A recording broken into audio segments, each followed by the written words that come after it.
Sairam, Brother Mark, and welcome to Sai Teachings 100, a short series celebrating the 100th birthday of our beloved Bhagawan, Sri Sathya Sai Baba. Very Taiwan.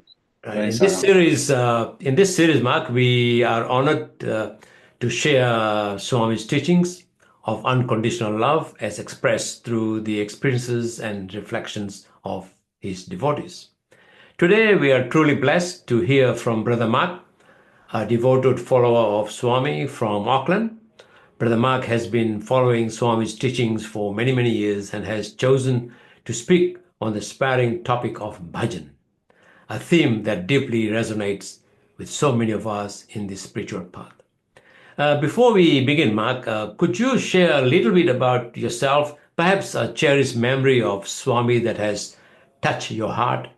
We would love to hear what connects you most to Swami's divine presence. Yeah, Mark. Well. I'm kind of like I've been with Swami for quite a while, shall we say? At least consciously anyway. Of course, we realize as time goes by that Swami's been with us all our lives and before our life started, and that's one of the realizations. It's those little glimpses or insights that sort of are rewarding on the road to God, and very touching and heartfelt. So I've been with Swami for over 40 years, Oh, a yeah. long time. Swami, fortunately, somehow reminds me that wisdom does not automatically come with age, and claiming to be around a long time, means nothing in terms of coming closer to self-realization. So I'm very aware that I'm happy to see that projects like this being done, and if whoever's listening, I like to remind us, come on, somebody's got to do it. Somebody's got to become self-realized and do this thing. This is the greatest time and the greatest chance with the avatar born on earth. But as for you talked about a little comment. For me, it's a lot of those little. I don't have lots of big miracles to share, but I find again and again that Swami touches our hearts when he just reminds us that I'm with you, I'm with you. We know that in our minds, but just when it touches our heart in some situation where you just read something that reminds you that he cares about you, he loves you. It doesn't matter what you've done or what's happened. Maybe things have gone wrong, maybe you said the wrong thing, Uh-huh. and you feel like you've fallen again, but still he's always there with you, consoling and guiding. And I'm that melts my heart. Anything else you would like to add? Any experience with Swami? Well, I didn't interact with Swami. I was fortunate to have one interview, but I didn't interact too much with him. But I mean, what comes to mind from that interview is when he talked to us afterwards, and there were many just small things that were said during the interview. But after he went out, he came back in, and we were sort of sitting around just talking. And so he'd said to us, "We will talk later." It had only been about 10 minutes. There were about five of us. Uh, We will talk later. We will talk again later. And somebody was asking, what did Swami say? When was he going to speak to us again? And he said, we were sort of saying, he just said we'd talk again later. And Swami comes back across the outer interview room from where he was. And he does like he heard us. Of course, he was there the whole time. And then he looks over us. He said, "What did I say?" Really quite firmly. And we look up like like school kids caught in the act kind of thing. You say, we're just saying, what did you when you were going to speak to us again? He said, "What did I say?" We said, "We'll talk again later." He said, "So don't ask." So firmly. I always remember that. It's like, and one part of me was touched. I'm thinking, well, he's treating us like good, solid devotees, because he's telling ourselves essentially, it's like, so don't ask. He said, "We will talk again later." No need to ask any questions about the time, when, where, or how. The Lord has said, "We will talk again later." Therefore, we will talk again later. Don't question it. Yeah, and it's and more than just the words. It was the authority he expressed that with. It's so, and so deep. It's like a force field. What do they call them? Shockwaves hitting you. That's the end of it. No arguments. Like, yes, Swami. Well, thank you for sharing that, Brother Mark. Now let's dive into the topic that you have chosen today, which is on bhajans. Let's get into it. Bhajans, yeah. Well, I'm kind of big on bhajans. I'm a bhajan leader. I'm not the greatest, but I've been leading bhajans for years, and it's a great field that for spiritual development. Because it's so wide open to ego and all sorts of things, really. So when you actually examine it closely, and sometimes I think we get a bit complacent and just take it for granted, and because it's our main activity for most centers. Um, we don't think there's much more we can do with it, but I truly believe there's always more we can do with it, in terms of knowing the meanings of the bhajans, singing more with more humility, singing with more love, um, putting it all together, watching our ego, our ego doesn't creep into it. All these things are very challenging. And I think if we do it right, we can create it, because Swami has told his lot that were it not for my centers, and the world would be much, much worse place. And those centers, the main activity is bhajans. So this bhajan singing has a really, really, really profound effect on the world.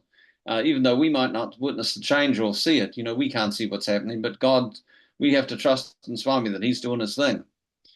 And I remember once, and this incident goes back over about 35 years or so, probably 34, about 1990. Yeah. Uh, I don't even, not even sure. I don't think we even used to have practices at that stage. That's another good thing to do, have practices to get things more certain. And we'd have like three men singing, three women singing, two bhajans each, so about 12 bhajans. And so we'd put them on a board. So I was doing that this particular night, and so I just went up to everybody, and I was in a positive mood. So I just said to them, "What's your favorite bhajan? Sing your favorite bhajans." And I'd write it down. And what's another one? Okay, and that. So I was just saying, getting people to sing the bhajans they really liked, And so they sang the bhajans, and it was really good. I didn't notice it so much that night, but it was really good, just because people sang, I think, just spontaneously the bhajans they really liked and enjoyed, and obviously would have been quite good at, and sung with more feeling because they liked it. So the next morning, I was a nurse aide at the time. I used to work as like in different hospitals, kind of on call, like an agency nurse. In Auckland. In Auckland, yes. So I got called to this hospital one day early in the morning, and so it's an old people's rest home or hospital, and the work includes, getting people up, showering them, and getting dressed and ready for the day, and continuing through the day, that sort of thing. So it's busy and quite very active work, showering, getting people up, and showering them, etc. And I noticed about, it could be a bit tedious too and tiresome. And, by 8 o'clock, you look at the thing, when's my first break coming? And I was suddenly noticed as I was helping one woman, who's probably, late 80s or so. I was just singing away. I was sort of humming and singing to myself a bhajan. And it was, my energy was just quite lifted, and I was not tired, and I was feeling so enthusiastic and full of this wonderful energy. It was like a loving energy. And it kind of, I never noticed it at the start of my shift, but over the hour or two, I felt this pick up, and I'm singing away with this lady. I just found myself bursting with this energy, like a bhajan energy. And I was just humming along and singing along. I wasn't actually singing words, because that would have been a bit, maybe she would have started wondering about it, singing the Sanskrit bhajan. But I was really just full of this energy.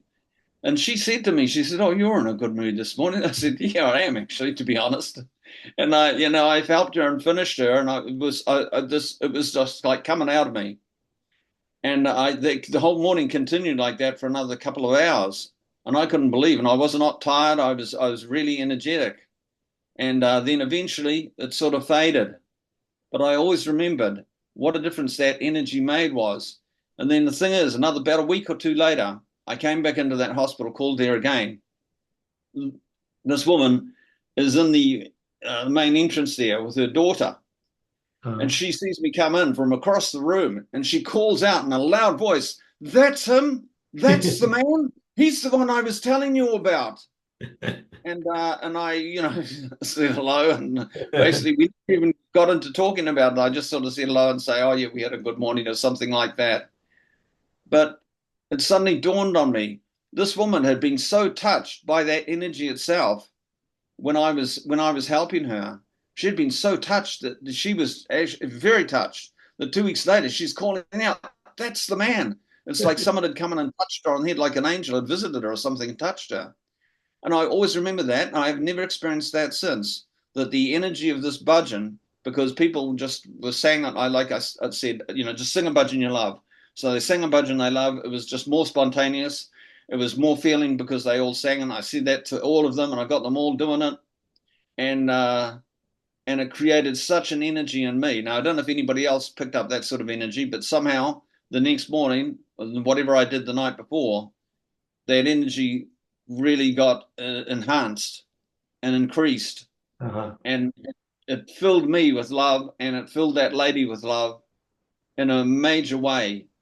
And I've never had an experience like that again, but it proved to me what bhajans can do. And I thought that was fantastic. And I thought if every bhajan was like this, we would all be singing and humming with love through the day. And what an energy it could create for the world. So True. never underestimate the power of a bhajan. Om Sairam. Thanks for sharing that, Mark. It's fantastic. Thank you very much. And Sarah, Mark. Sairam, Sairam. God bless you. Sarah.